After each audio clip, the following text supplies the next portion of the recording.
There are many other people who helped students find safety on Monday. First responders, teachers, and bus drivers are just a few of those unsung heroes. NBC 26's Eric Krest now with the story of adults racing in to help.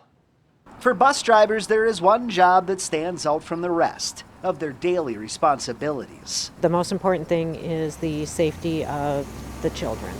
And that's why when employees at Cobus and Buses heard that shots were fired at Oshkosh West High, It was scary and surreal. they instantly reacted, lining up a fleet of buses at the high school within just 10 minutes, not really knowing what was unfolding inside. We didn't even think about it. The drivers, as everybody else is leaving the location, heading away from the danger, our drivers are awesome. They didn't even think twice. They headed right in with no hesitation whatsoever. The situation was one that these bus drivers have trained for. Everybody, pitched in and did what they could.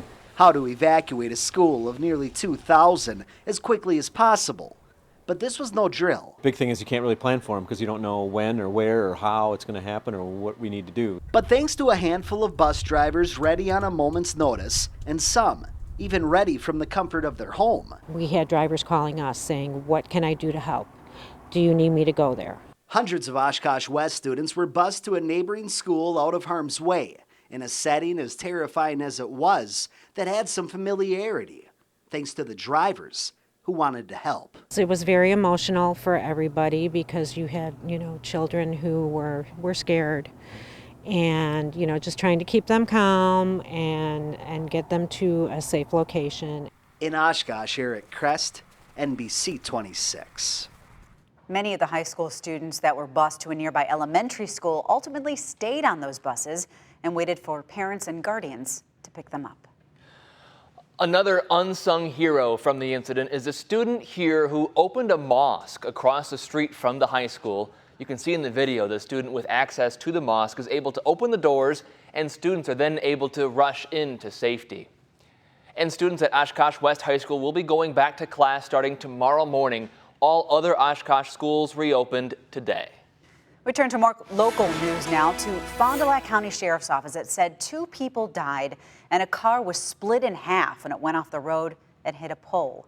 Deputies say it happened around 1 a.m. today on County Highway D near Miranda Way in the town of Fond du Lac. On scene, deputies found the car split in two and the 2 people were thrown from the car. Both the driver and passenger were pronounced dead at the scene.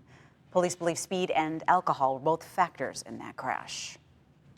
Let's turn our focus to weather now today. It's not snowing, Cameron, but we're also not seeing a lot of sun outside, at least today.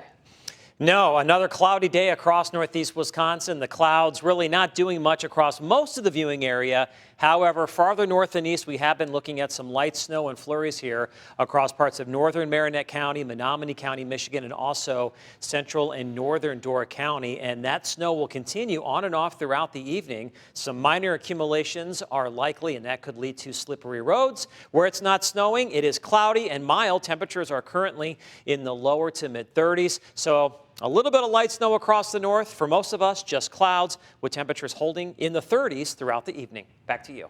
Thank you, Cameron. The Oneida Nation is hoping to send a clear message during this Sunday's Packers game against the Washington Redskins. NBC 26's Abigail Hankey has more now on a new commercial. Abigail? John, Nina, leaders of the Oneida Nation say they want people to see who they are as part of this community and the importance of their culture. They released a 30-second commercial to social media, which will be shown on the Jumbotron at Lambeau on Sunday, adding they chose to air the commercial during